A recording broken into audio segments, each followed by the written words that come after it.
Video में मैं HbA1c यानी हीमोग्लोबिन A1c टेस्ट के बारे में डिस्कस करूंगा।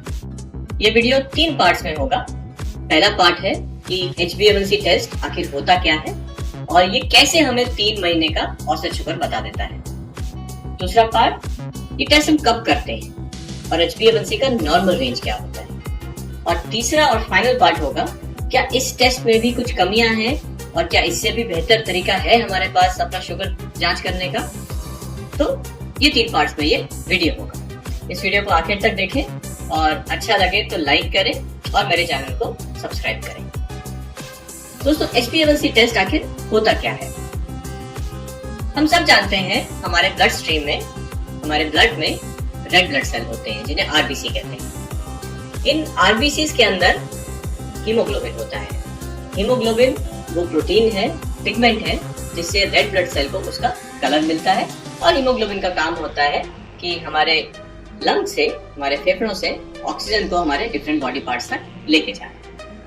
अब जिस तरह आयरन मतलब लोहे को जंग लगता है हवा में नमी की वजह से, इसी तरह हमारा हीमोग्लोबिन हमारे ब्लड में जो शुगर होती है, जो ग्लूकोज होता है, उससे रिएक्ट करता है।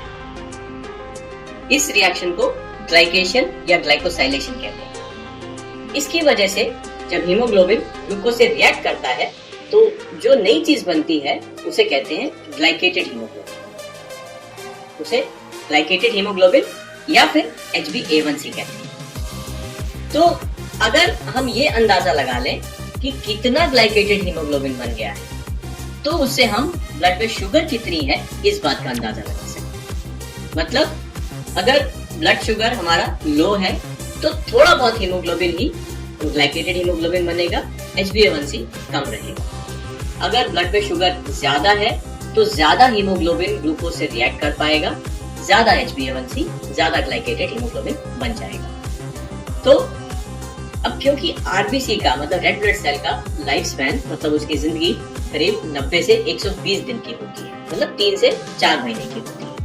अब हमारे ब्लड में कितना शुगर है, RBC के लाइफ स्पैन में वो धीरे धीरे हीमोग्लोबिन से रिएक्ट करता जाएगा। जैसे RBC नया नया बना है, महीने में, 2 महीने में, 3 महीने में धीरे धीरे हमारे ब्लड में जो ग्लूकोज है, जो शुगर है, वो RBC में मौजूद हीमोग्लोबिन से रिएक्ट करेगा जब तक कि वो RBC खत्म ना हो जाए। तो वो HbA1c उसमें इकट्ठा होता रहेगा। तो क्योंकि RBC का लाइफ स्पैन 90 से 120 दिन का होता है और क्योंकि ब्लड स्ट्रीम में अलग अलग टाइम पे पैदा हुए RBCs होते हैं, तो किसी एक टाइम पे अगर हम HbA1c टेस्ट करें कि वो कितना परसेंट है टोटल हीमोग्लोबिन का, तो वो हमें पिछले 2 से 3 महीने का औसत शुगर हमें बता सकता है। वो क्यों? क्योंकि हमें पता है कि कितना परसेंट हीमोग्लोबिन जो है वो रिएक्ट हो चुका है ग्लूकोज से, उसके हिसाब से हम औसत शुगर पिछले 3 महीने का पता लगा सकते हैं। जैसे फॉर एग्जाम्पल, अगर किसी का HbA1c 7% है तो उसका एवरेज शुगर 170 बन रहा होगा पिछले 2 से 3 महीने। इसी तरह 9% है तो एवरेज शुगर करीब 243 रहा होगा पिछले 2 से 3 महीने। इसी तरह HbA1c से हम पिछले 3 महीने का एवरेज शुगर पता कर लेते हैं। अब ये क्यों जरूरी है? मतलब जब हम शुगर सीधे सीधे नाप सकते हैं अपने ब्लड में, तो हम HbA1c टेस्ट क्यों करना चाहते हैं? उसका सीधा सीधा कारण है कि हमारा शुगर दिन भर में सुबह से शाम तक बदलता रहता है और हम औसतन दिन में कितनी बार शुगर चेक कर सकते हैं। मतलब हम सुबह करेंगे, शाम को करेंगे, बार बार नहीं कर सकते। इसी तरह दिनों में और हफ्तों में भी शुगर बदलता रहता है। मान लीजिए हमने दवाई फिलहाल बंद कर रखी है, या अब कुछ दिनों से हम थोड़ा मीठा ज्यादा खा रहे हैं, या एक्सरसाइज हमने बंद कर रखी है, या एक्सरसाइज ज्यादा कर रहे हैं। इन सब बातों का शुगर पे प्रभाव पड़ता है। शुगर कम ज्यादा वक्त के साथ होता रहता है। तो एक बार या 2 बार या कुछ बार शुगर चेक करके हम वो बड़ी पिक्चर मिस कर सकते हैं। HbA1c इन सब कमियों को दूर करके हमें 2 से 3 महीने का एवरेज शुगर बता देता है। चाहे वो कम रहा हो, ज्यादा रहा हो, जो भी फ्लक्चुएशन रहे हो, वो सबको टोटल मिला के एक एवरेज शुगर बताता है। इसीलिए टेस्ट जरूरी है और यही इसकी इम्पोर्टेंस है। अब इस वीडियो का दूसरा पार्ट है कि ये टेस्ट हम कब करते हैं। इस टेस्ट के 2 इम्पोर्टेंट इस्तेमाल हैं, यूज हैं। पहला जो है वो है डायबिटीज का डायग्नोसिस करने के लिए, ये बताने के लिए कि किसी व्यक्ति को डायबिटीज है या नहीं। और दूसरा इम्पोर्टेंट इसका यूज है वो है मॉनिटर करना जब हम ट्रीटमेंट दे रहे होते हैं कि शुगर कितना कम होगा।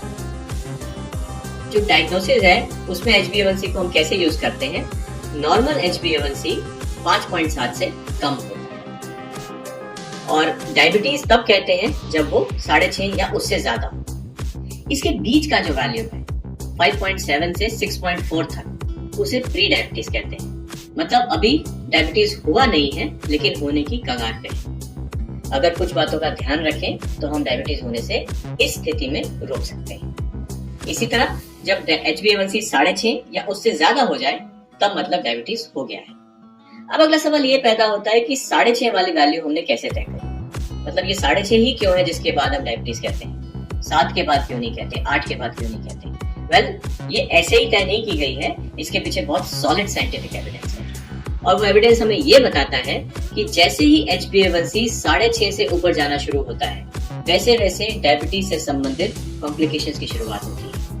मोस्ट इम्पोर्टेंटली डायबिटिक रेटिनोपैथी, मतलब शुगर की वजह से आंखों पे जो बुरा असर होता है उसकी शुरुआत HbA1c 6.5 से हो जाती है। क्योंकि डायबिटीज से संबंधित कॉम्प्लिकेशंस की शुरुआत HbA1c से 6.5 से हो जाती है, इसीलिए हम डायबिटीज का डायग्नोसिस इस HbA1c वैल्यू पे करते हैं, वो वैल्यू 6.5।